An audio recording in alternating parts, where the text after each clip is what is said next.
اللہم صلی علی سیدنا محمد وعلی آل سیدنا محمد۔ غفلت ان کے تصور ہم ان کے سامنے کبھی کبھی ہوتے ہیں، سارے ہیں تو کے سامنے کبھی احساس بھی پیدا ہو جاتا ہے، لیکن جب اس کو تصور تو ہوگا۔ آپ جو نماز کی نیت کرتے ہیں کیسے کرتے ہیں؟ پھر سنبھل جاتے ہیں نا، جب نماز کی نیت آپ کرتے ہیں پھر سنبھل جاتے ہیں، حرکت نہیں کرنی، ایسے نہیں کرنا، ایسے نہیں کرنا، ایسے نہیں کرنا، ایسے نہیں دیکھنا، ادھر نہیں کرنا۔ تصور جو نماز کرتے ہیں خدا کا تصور، پابندی ہو جاتی نہیں ہو جاتی، کنٹرول کرتا ہے انسان ہر چیز پر۔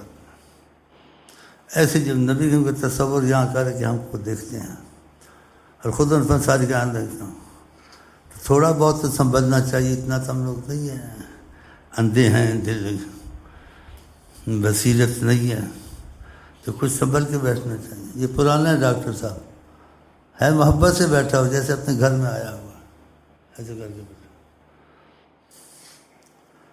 اب یہاں گھر والی بات ہے، دوستی والی بات ہے، آقا جی والی بات ہے۔ ہاں تو پھر نیت پر انسان کو فیض ہوتا ہے نا، نیت اور غفلت ہے تو نقصان تو نہیں ہوتا، لیکن فیض میں کمی ہو جاتی ہے۔ ہاں سائیں آیا ہوا، اس کو عورت چاہیے تھی، مکان چاہیے تھا، مل گیا۔ ہاں اور اس کو نہ خدا چاہیے نہ نبی چاہیے، ایک سائیں ہے۔ اب سائیں سینکڑوں کے نام ہیں، ہمیں کی نشاندہی تو کر نہیں سکتا ہوں، پہچان چاہو کہ سائیں کون ہے، سارے سائیں ہیں، لیکن یہ وکھرا ہی سائیں ہے۔ ہاں ان کو عورت چاہیے، اب عورت تو مل گیا، بچے چاہیے، بچے آ کے آگے پھر ان کو اسکولوں میں ڈالنا، ادھر چاہیے۔ ایک محبت ہوتی ہے مخلصانہ، ایک محبت ہوتی ہے تجارتی محبت۔ ہاں بیٹھے ہوئے آئے ہوئے ہیں اللہ والے، تو کوئی کسی حالت میں آئے نہ آئے، جیسے بھی آئے، آپ تو اس کا ذہن بناؤ، معلومات کو صحیح دو کہ خدا پوجا کے لائق ہے، محبت سب کچھ تم کو انسان بنایا، حیوان نہیں بنایا، کتا نہیں بنایا، ڈنگر نہیں بنایا ہے جی، عقل سے نوازا، کیونکہ خدا نے کہا قرآن میں ما خلقت الجن والانس الا لیعبدون، میں نے نہیں تخلیق کی انسان کی جنات کی، کس لیے کی؟ الا لیعبدون، وہ مجھ کو پوجیں۔ کیوں پوجیں؟ میں ان کا محسن ہوں۔ جعل لکم السمع والابصار والافئدہ، تم کو انسان بنایا، تمہیں آنکھیں دیں، تمہیں شعور دیا، تم کو دل دیا، تم کو احساسات دیے۔ خلق لکم ما فی الارض جمیعا، زمین میں جو کچھ ہم نے بنایا ہے، تخلیق کی ہے، یہ بنی آدم کے لیے تسخیر کی ہے۔ وَلَقَدْ كَرَّمْنَا بَنِي آدم، ہم نے بہت کرم کیا انسان پر، بنی آدم پر۔ حملناہم فی البر والبحر، ان کو خشکیوں میں اور تریوں میں آباد کیا۔ ورزقناہم من الطیبات، اور ان کو اچھے اچھے خوراک اور کھانے اور پھل ان کے لیے پیدا کیے۔ بتاؤ تم کو ایک آدمی تھوڑی سی چیز دے، ساری عمر سر سلوٹ مارتے ہو، سلام کرتا، اور خدا نے اتنا کچھ دیا، اس کا شکر ادا نہیں کرنا چاہیے؟ اسی کا مجھ کو پوجو، کیوں پوجو؟ سوچو میں تمہارے لیے کیا کیا۔ ہم کو کتا بھی بنا سکتا تھا، سور بھی بنا سکتا تھا، ہاں جی، پتھر بھی بنا سکتا تھا، نہ بھی بناتا اس کو کیا فرق پڑتا تھا؟ پھر نہ زمین تھی نہ کچھ بھی نہیں تھی، خدا کو کوئی فرق پڑا؟ خدا کو فرق تو نہیں پڑا۔ لیکن جیسے حدیث شریف میں آتا ہے، اللہ تعالیٰ نے کہا کنت کنزا مخفیا، میں ایک خزانہ تھا، چھپا ہوا مخفی خزانہ تھا۔ اللہ تعالیٰ کا میں خزانہ تھا مخفی۔ فاحببت ان اعرف، میں نے چاہا، مجھے پسند آیا کہ میں ان کو پر ظاہر ہو جاؤں، اپنی خدائی ظاہر کروں، اپنی وحدانیت ظاہر کروں کہ میں اللہ ہوں۔ کنت کنزا مخفیا، میں خزانہ تھا چھپا ہوا۔ فاحببت ان اعرف، میں نے ارادہ کیا، چاہا کہ میں اپنی پہچان کراؤں لوگوں کو، دیکھا فخلقت الخلق، تو میں نے مخلوق کو پیدا کیا۔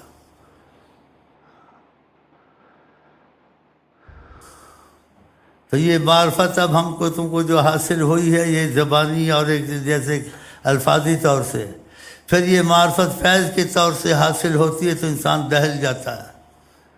ایک تو خدا کو اس نے مانا، سنا، سوچا، ہاں جی، کسی نے بتایا، تصور کیا، یہ تو ایک تصور خیال ہو گیا، لیکن اس خیال میں حقیقت پیدا کرتا ہے۔ وہ کیسے پیدا کرتا ہے کہ جی الرحمن فاسأل بہ خبیرا، اگر رحمان سے تعارف کرنا ہے، رحمان کو جاننا ہے، فاسأل بہ خبیرا، اس کو ڈھونڈو جو رحمان کی خبر رکھتا ہے، جس کو رحمان کا پتہ ہے، جو رحمان کے نور سے بنے ہیں۔ فاسأل بہ خبیرا، فاسأل، پوچھ اس کا، رحمان کون ہے، اللہ کون ہے، کون، یہ تم کو بتائیں گے۔ خبیرن، جس کو خبر ہے، وہ حضرت محمد مصطفیٰ۔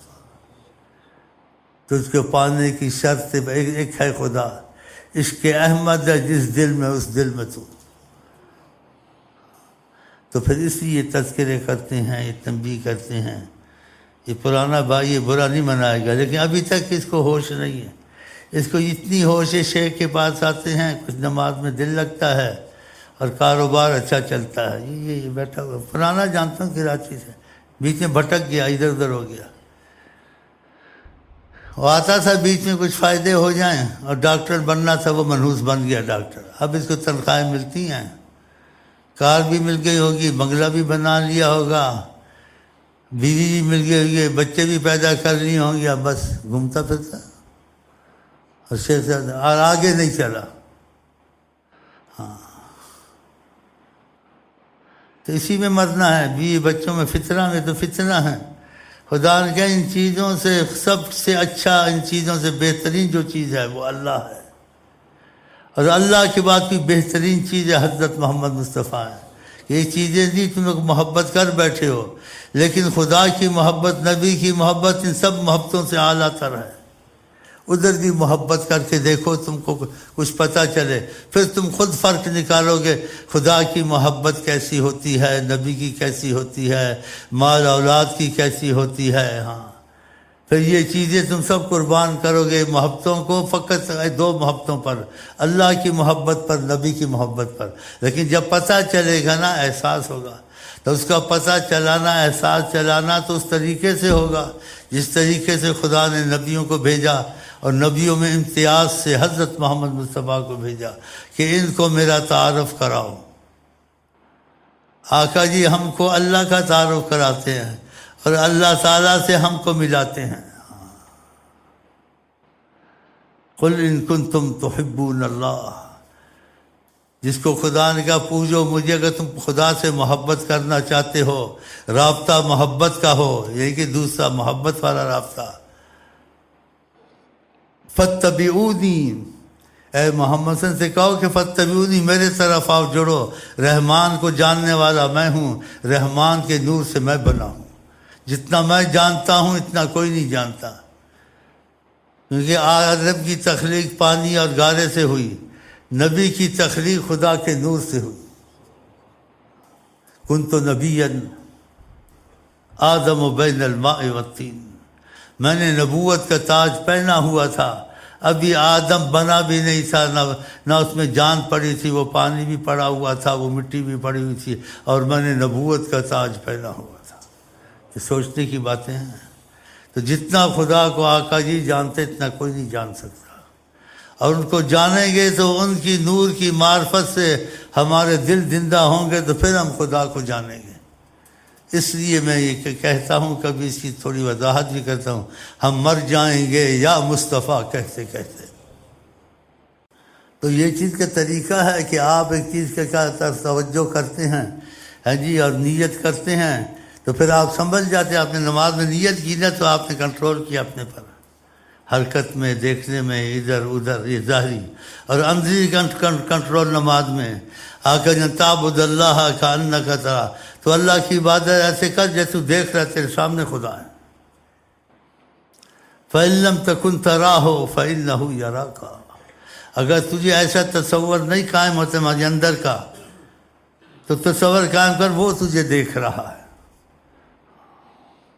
یہ ظاہر تو کنٹرول کیا، بس کنٹرول کیا اور نہ اندر سے دل کا مسئلہ دوسرا ہونا چاہیے۔ کیونکہ آقا جی کہ جب انسان نماز کی نیت کرتا ہے، اللہ اکبر کہتا ہے، نصب وجہہ الیہ، خدا اپنا رخ اس کی طرف کر دیتا ہے۔ جب خدا رخ کر دیتا ہے تو پھر یہ تصور کرے گا اپنی نماز میں ایک لذت، سکون، چین پائے گا، سوز و گداز پائے گا، اس کا نماز سے نکلنے کو دل نہیں کرے گا، سلام جلدی پھیروں۔ تو یہ چیز جب حاصل ہوگی تو ظاہر بھی کنٹرول کرنا پڑے گا، اندر سے بھی دل کا معاملہ خدا کی طرف کرنا پڑے گا، سوچ سمجھ سے کہ خدا دیکھ رہا ہے، خدا نے تو رخ کیا ہوا ہے۔ یا آقا جی نے کہا جن باتوں پر یقین ایمان ہونا چاہیے، تو پھر اس کو نماز کھڑا تھا، ڈھانچہ کھڑا تھا، اس کے اندر فیض آنا شروع ہو جائے گا، اس کا نماز سے دل نکلنے کو نہیں کرے گا، اور اس کو نبی کریم کی وہ بات کا پتہ چلے گا کہ نبی کریم نے کیوں کہا جعلت قرۃ عینی فی الصلاۃ، میری آنکھ کی ٹھنڈک نماز میں ہے، تو وہ ٹھنڈک اس کو بھی شروع ہو جائے گی۔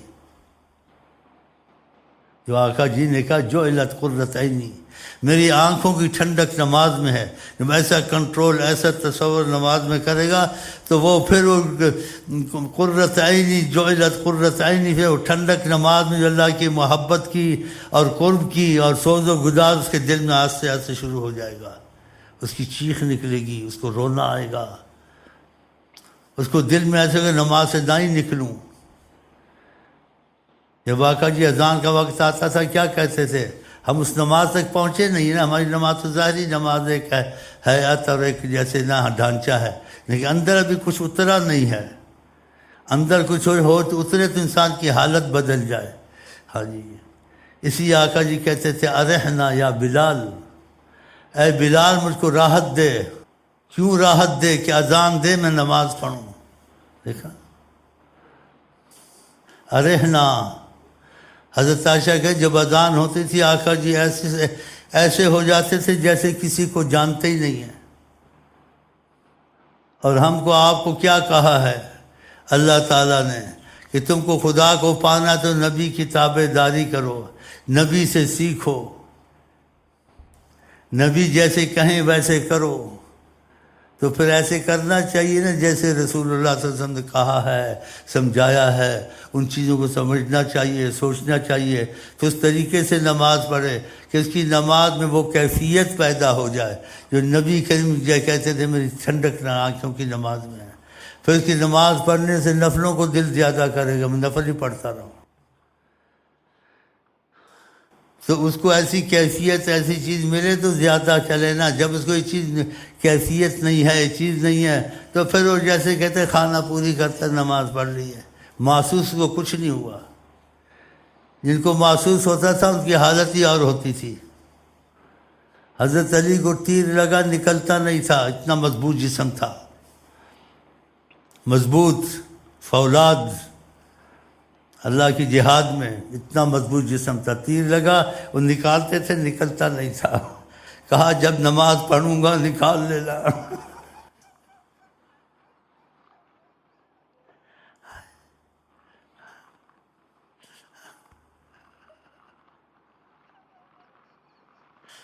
کہا جب نماز پڑھوں گا، حضرت علی نے کہا یہ تیر نکل جائے گا۔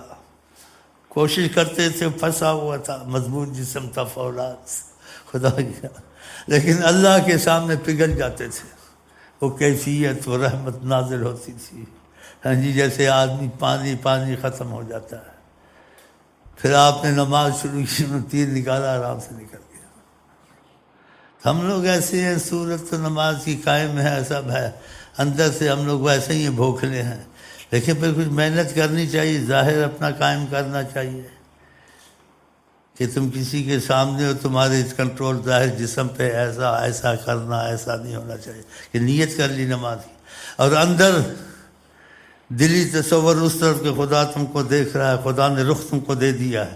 اب خدا تم کو رخ دے، تم ادھر ادھر تو سوچو تو پھر کیسے نماز میں آئے گا؟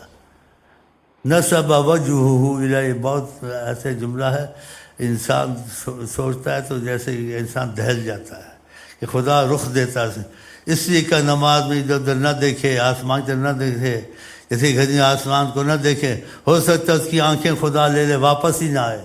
بعض لوگ اس وجہ سے بھی اندھے ہو جاتے ہیں کہ اوپر دیکھتے ہیں، ایسے بھی حدیث میں آئے، ہو سکتا ہے خدا اس کی آنکھیں لے لیں، اس کی واپس خدا آنکھیں نہ کرے۔ تو ان چیزوں کو تصور میں رکھیں۔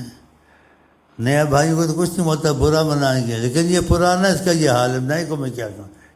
اور بہت محبت سے بیٹھا، جیسے اپنے باپ کے پاس آیا، ماں کے پاس آیا، لیکن باپ ماں کا مسئلہ نہیں ہے، ابھی تو آقا کا مسئلہ آ گیا ہے۔ تو ماں باپ کا مسئلہ جب ہوگا، علیحدہ بیٹھیں گے، جھپکیاں پائیں گے ایک دوسرے کو۔ لیکن جب تو خدا رسول کے تقاضے تصور سے آیا، تجھے دوسری کیفیت اور دوسری حالت میں ہونا چاہیے۔ یہ مسجد میں کوئی جاتا ہے تو اس کی حالت وہ دوسری ہو جاتی ہے، کسی کو اس کی جگہ سے اٹھا نہیں سکتا، کسی کو ہوئی نہیں کہ جدھر جگہ ملے بیٹھے۔ خدا کی عظمت کا تقاضا ہے، وہ کہ اوپر اٹھ میں ادھر بیٹھتا ہوں، خدا کے سامنے تیری عظمت آگے اس کو اٹھاتا ہے، خود بیٹھتا ہے۔ مسجد میں ایسے نہیں ہو سکتا ہے نا، بادشاہ بھی آ جائے کسی کو اٹھا نہیں سکتا، اٹھائے گا بے ادب ہے۔ کہ جب خدا کے سامنے آیا تو خدا کی عظمت ہے، اس کو اپنی عظمت وہاں دکھانی چاہیے۔ ادھر ہو جاؤ، ادھر ہو جاؤ، ادھر ہو جاؤ، میں آ گیا، نہیں کرنا چاہیے۔ ہاں جاہل ہے، غافل ہے، وہ تو دنیا میں ہے ہی مصیبت، آپ کسی اس کی جگہ سے نہیں اٹھا سکتے کہ اللہ عظیم اور تو عظیم کے سامنے لوگ بیٹھے ہوئے ہیں، اور تو کہتا ہے میں بھی ایک عظیم آ گیا، میرے لیے بھی جگہ۔ تو کو اپنا آپ بھول جانا چاہیے، جوتیوں میں جگہ مل جائے جوتیوں میں بیٹھ جائے، کیا تو بادشاہ وقت ہے؟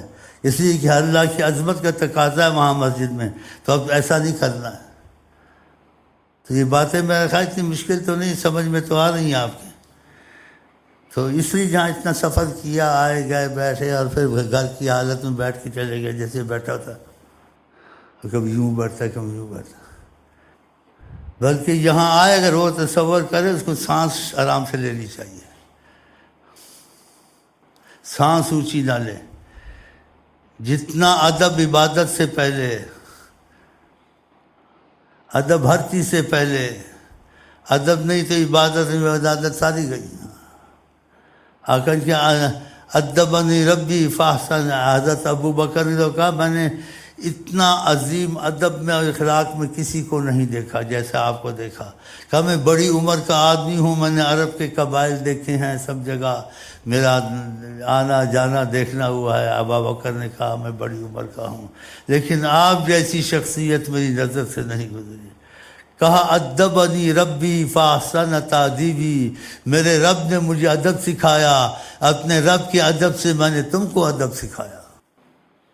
اس لیے پھر یہ باتیں بھی ضروری ہے، کبھی کبھی انسان کر دے تاکہ انسان کا دماغ کھل جائے، سوچ سمجھ کے آئے یہاں، سوچ سمجھ کے بیٹھے، نہ اپنے کو دیکھے، نہ شیخ امین کو، نہ کسی کو دیکھے۔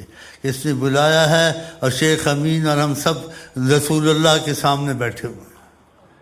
اب وہ بیٹھے ہوئے یہ تصور کرے، چاہے حقیقت نہیں بھی اس کو پتہ چلتی، نہ پتہ چلے کوئی بات نہیں، لیکن آقا نے جو کہا میں تم سب کو ایسے دیکھتا ہوں میری اپنی ہتھیلی کی طرح، تو اس بات پر تو یقین ہونا چاہیے نا کہ نبی نے ایسے کہا ہے، چاہے ہم کو محسوس نہیں تھا۔ تو جتنا اس سے ہو سکے کر لیں، لا یکلف اللہ نفسا الا وسعہا، خدا کسی بوجھ نہیں ڈالتا، جتنا اس سے آسانی سے ہو جائے، لیکن کچھ نہ کچھ تو ہونا چاہیے۔ بالکل بے پرواہی ایسے کرنا ایسے کرنا، ایسے نہیں کرنا چاہیے۔ تو دوستی کرے تو ایک دم گھل مل نہ جائے گا، دوستی کرے آستے آستے چلے اس کے ساتھ۔ میرے ساتھ دو دو چار چار ہاتھ کرتے ہیں، ایسے ایسے خط لکھتے ہیں کہ بس اوپر اللہ کے نیچے شیخ امین ہے، مال گھسیٹو، مکان بنواؤ، وظیفے لو، ادھر سے آئے ادھر سے آئے، یہ بس اور بس۔ لیکن وہ بھی میں کرتا ہوں، نہیں کہ نہیں کرتا ہوں، فیض دے دو آج کیا حرج ہے، لیکن ساتھ میں ذہن بدلتا ہوں کہ تم ایسے کیوں نہیں بن جاتے، خدا بندے سے خود پوچھے بھلا تیری رضا کیا ہے، تو اس طرف چلا جائے، خدا بندے سے خود پوچھے۔ تو ان کا ذہن بدلتا ہوں، مثلا ذہن بدل جائے تو اچھا، نہ بدل جائے تو پھر گھسیٹتا رہے اپنے کو۔ ہاں پھر اس میں انسان زیادہ اس کے پیچھے لگے بھی نہ، کسی قسمت میں یہی ہے، تو پھر خواہ مخواہ اپنے کو پریشان کرے اس کے پیچھے۔ اچھا میں یو کے ساتھ آپ کو کہتے ہیں السلام علیکم ورحمۃ اللہ وبرکاتہ، آپ کیا کہتے ہیں؟